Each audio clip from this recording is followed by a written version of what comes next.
टीकाकरण कराने से, नियमित टीकाकरण कराने से हम बहुत सारी और जो बीमारियां हैं जैसे टेटनस हो गया, मलेरिया हो गया, मलेरिया की कभी वैक्सीन नहीं है खैर, टीकाकरण बहुत जरूरी है।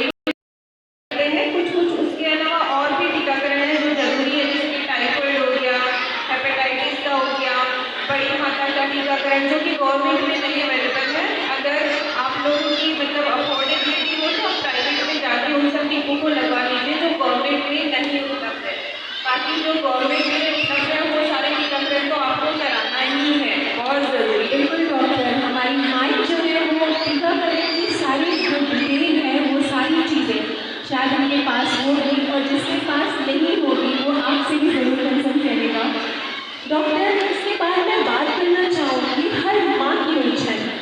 जो मेरा बच्चा रात को सही से सोता नहीं, अगर सो भी रहा है तो भी वो उस तरीके से नहीं सोता जिस तरीके से पूरी रात उसकी चैन की नींद हो सके, और उससे बढ़ता हुआ उसका चिड़चिड़ापन। मैं डॉक्टर आपसे जानना चाहूँगी कितना महत्वपूर्ण है एक शिशु के लिए उसकी रात भर की चैन की नींद।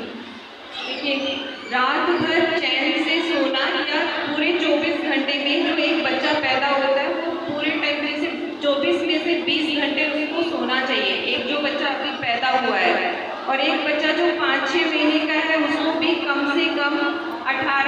16 से 18 घंटे 24 घंटे में सोना है, क्योंकि जब बच्चा सोता है तभी उसके दिमाग का विकास हो रहा होता है, और अगर बच्चा ठीक से सो नहीं पाएगा तो दिमाग का विकास नहीं होगा। ठीक से नहीं सोने के कुछ कुछ कारण होते हैं कि बच्चा जो है बार बार जैसे ही कुछ सुसु कर देता है, पोटी कर देता है, गीला महसूस होता है तो बच्चा रोने लग गया, या फिर आपने ऊपर का दूध पिला दिया जिसको बच्चा डाइजेस्ट नहीं कर पा रहा है ठीक से, पेट में दर्द होता है, रोता है। और इसके अलावा जो है जुकाम खांसी हो गई, नाक से सांस नहीं आ पा रही है तो बच्चा रो रहा है, अनकंफर्टेबल हो रहा है। तो ये सब आमतौर पर कारण होते हैं जिससे बच्चा ठीक से नहीं सो पाता है। या फिर ऐसा भी होता है कि शुरू के 2-3 महीने बच्चे रात को जगते हैं, वो उनके लिए नॉर्मल होता है, तो उस समय पे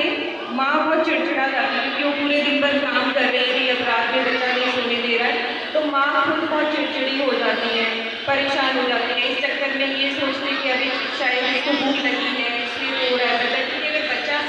जग रहा है तो चाहेगा कि आप उससे बात करो, कि उसको यहाँ लेके घूमो। अगर आप वो नहीं करेंगे तो बच्चा रोएगा, आपको लगेगा कि भूख लगी जो कि सही नहीं है, तो भूख नहीं लगी होती है, बच्चा जो है चाहता है आपका टाइम। डॉक्टर, एक माँ जो है वो अपने बच्चों की रात भर जो सोने का तरीका होता है उसमें कैसे वो मददगार हो सकती है, वो क्या ऐसे चीज़ें कर सकती है जिससे वो रात भर आराम से सो सके। जैसे कुछ तो है कि बच्चा सुसु पोटी करके गीला फील कर रहा है, गीला ना फील करे इसलिए हम क्या कर सकते हैं कि हम डायपर इस्तेमाल कर सकते हैं। डायपर में क्या होता है कि डायपर में जो सुसु बच्चे ने किया वो अंदर अब्जॉर्ब हो जाता है, उसको गीलेपन का एहसास नहीं होने देता, तो चैन की नींद सोने के लिए डायपर इस्तेमाल कर सकते हैं। दूसरा क्या है कि हम बच्चे को गैस ना बने उसके लिए क्या कर सकते हैं कि हम बच्चे को दूध पिला के अच्छे से डकार दिलाएं, चाहे दिन हो या रात में बच्चे को अच्छे से डकार दिला के ही सोए ताकि वो गैस से परेशान ना हो। तो ये सब जो है, और बच्चे को हम डायपर